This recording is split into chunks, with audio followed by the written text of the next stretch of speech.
He coached for over a period of 33 years, tallying a head coaching record of 182 wins, 45 losses, and 15 ties for a winning percentage of .783. He had 14 undefeated teams in those 33 years. He didn't lose a single game in his first 11 years of coaching. He is a Hall of Fame member of every school at which he coached and a charter member of the College Football Hall of Fame, elected in the first class when it was formed in 1951. He won national titles in 1921, 1922, and 1923. He once had a winning streak of 40 games and a 64-game unbeaten streak. He reached 100 victories in his first 108 games, a record which stood from 1921 to 2014 only being exceeded by Lance Leipold, then coach at Division III Wisconsin Whitewater, who did it in 106 games. His name was Robert Gilmour Dobie, and his attitude and demeanor were such that he earned the nickname Gloomy Gil. He is the greatest but possibly the most eccentric and unknown coach I'll ever cover. Gilmour Dobie was born on January 21, 1878 in Hastings, Minnesota. His father died when he was 8 years old from committing suicide by overdosing on laudanum. His mother had died in 1882 from consumption, but his stepmother, in the position of having to raise several children, sent he and his younger brother George to the Minnesota State Public School for Dependent and Neglected Children as wards of the state. There his life was heavily controlled, and he was sent to outside families basically as an indentured servant. This lasted a few years until he ran away, complaining the family he was with at the time was making him work long hours when they were supposed to be responsible for his schooling, beat him, and didn't give him clothes suitable for Minnesota's winter weather. The source on Dobie's early life is the book Pursuit of Perfection, the only biography I could find about Gil Dobie. It's available on Amazon, and I will link to it in the video description. I'd recommend it if you want to know more about his full life story, and it certainly is an interesting full life story. Dobie kept his poverty and his childhood troubles from the public his entire life, but to make a long story short, after he ran away, he found himself with his sisters, and he ended up with people considerably more wealthy than those he'd been dealing with.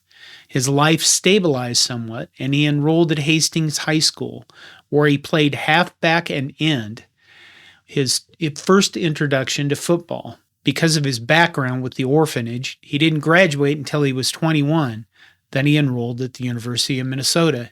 He played quarterback at the University of Minnesota, leading them to their first ever Western Conference championship in 1900, and he was an honors student while finishing a law degree. He began coaching as an assistant at Minnesota while at the same time being the head coach of the Minneapolis South High School team from 1903 to 1905. They had 2 undefeated seasons, including 1903, in which they won a state championship and outscored their opponents 320 to 5. His first college coaching job began in 1906 for 2 seasons at North Dakota Agricultural College, which is now known as North Dakota State University. He had a record of 8 wins and 0 losses. From there, in 1908, he went to Washington, where for the next 8 seasons he won 58 games without a single loss and with 3 ties. Wee Coyle, who played quarterback from 1908 to 1911, said the following about meeting Dobie: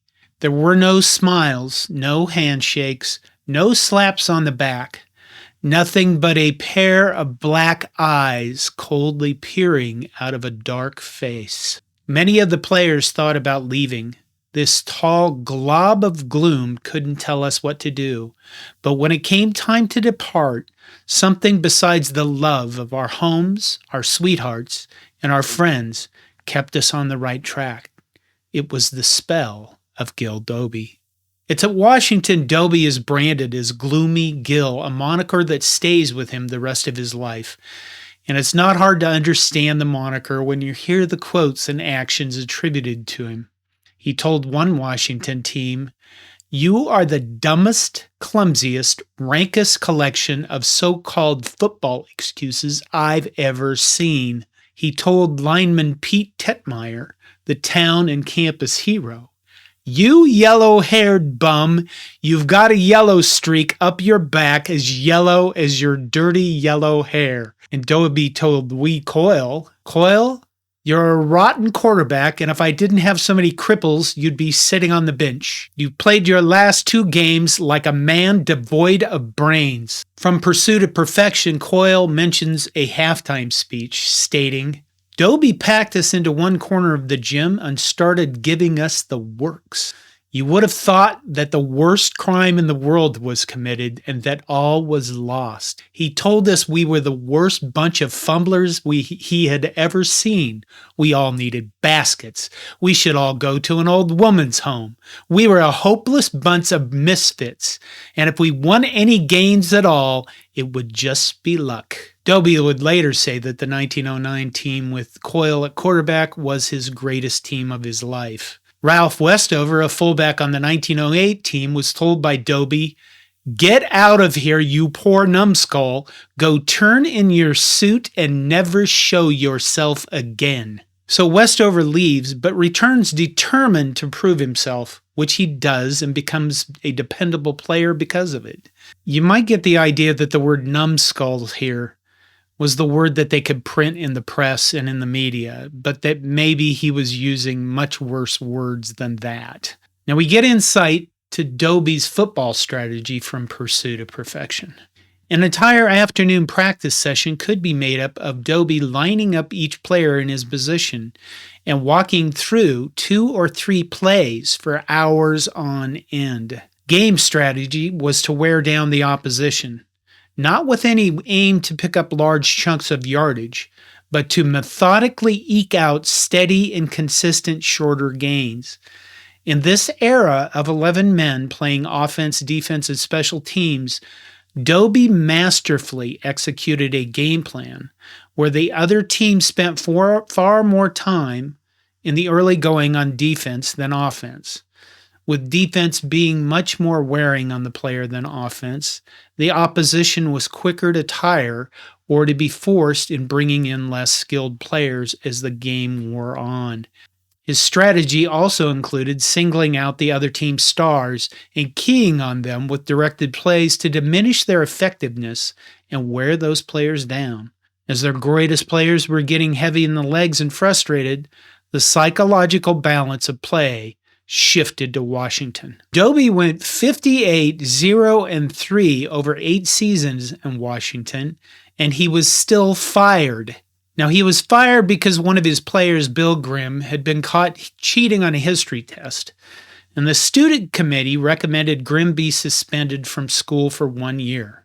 From December 1st, 1916, the day after the big Thanksgiving Day game against California, until December 1st, 1917. The faculty went against the students' recommendation and stiffened the penalty by setting November 20th as the date of suspension. This was right before the big game to determine the conference champion. The students were outraged, especially the football team.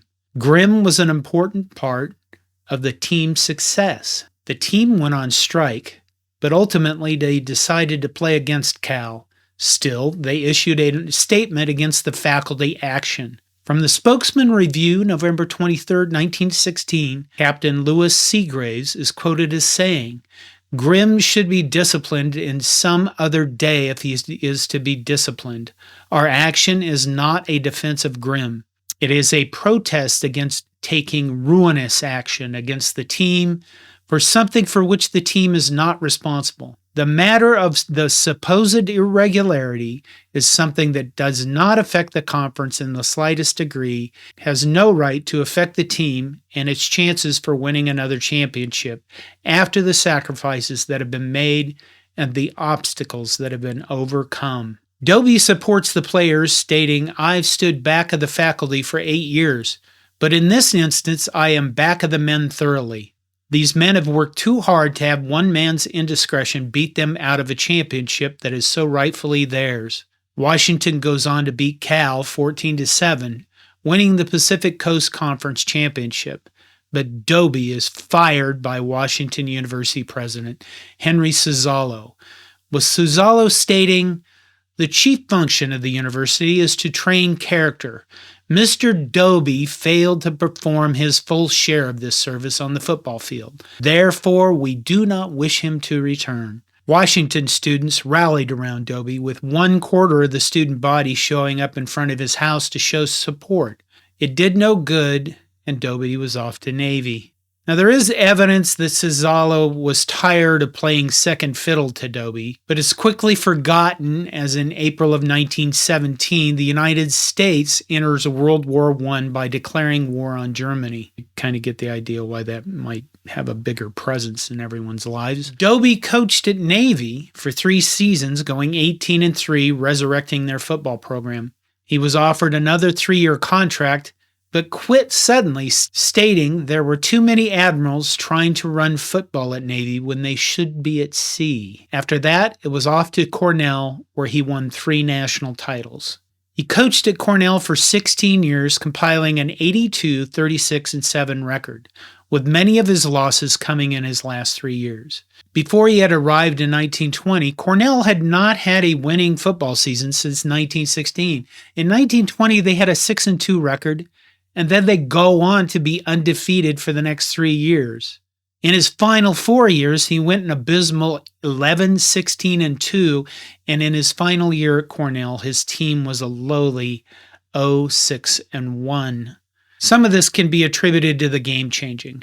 From 1915, when he left Washington, to 1935, when he left Cornell, passing was more prevalent, as was substitution. The other issue is Cornell is much more concerned about having high academic standards than recruiting football players. The material he has to work with isn't that good. And this is what Dobie is referring to when he leaves Cornell, and on the way out he says, "You can't win games with Phi Beta Kappas." Boston College was Dobie's last coaching stop. He spent 3 years, 1936 through 1938, with the Golden Eagles, going 16-6-5. Dobie is an intriguing person. And while he might have been called gloomy, it's clear that Dobie was a master of reverse psychology. He is quite the character study. Allison Danzig, in the book The History of American Football, says this about Gil Dobie: "This tall, lean Scot with the piercing eyes was no charmer. Flattery was not in his lexicon. He never buttered up anyone. He never used a superlative except in a derogatory sense. Someone might be the worst, never the best. He was the skeptic of skeptics. He had many unbeaten teams, but he would never admit they had an All-American player. On the football field, he was hard as stone and wasted little sympathy on his men when hurt. Football to him was a form of war. Practice was not meant to be fun. It was hard work and lots of it.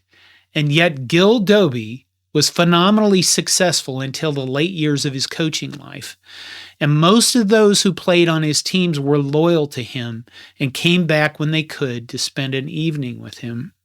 Dobie was a quote-generating machine. At least he would be if he were alive now. Of course, we'd all think he was a little crazy if he did the same thing now. And the closest comparison I could think of is the late Mike Leach, who would talk about anything, and nearly everybody loved him because he was wildly interesting. If you remember the comments about fat little girlfriends. The other coach that comes to mind about having a phrase that sticks with them forever is Mike Gundy at Oklahoma State, when he yelled at that one press conference, "I'm a man, I'm 40. He'll never leave that behind him, Gundy. The same way that Dobie never left all those comments about numbskulls and a man devoid of brains behind him. The "you can't win games with Phi Beta Kappas" line left people with the impression that Dobie was not interested in academics. And this wasn't true, as he also said, "Some people seem to have the idea that I object to a boy's coming to college to study. Let me say that I think that this is the only reason a boy should come to college. And if football interferes with his studies, he should drop football. There are so many amazing quotes attributed to Dobie and his caustic nature. From the Kansas City Star, November 22nd, 1956. After one of Dobie's Cornell clubs lost a close one to Penn, Pop Warner stopped by to commiserate. "I'm sorry you lost," Warner told Dobie, "but it was a technical treat to see your backs get off their marks. I never saw quicker starters." "That was the trouble," Dobie groused.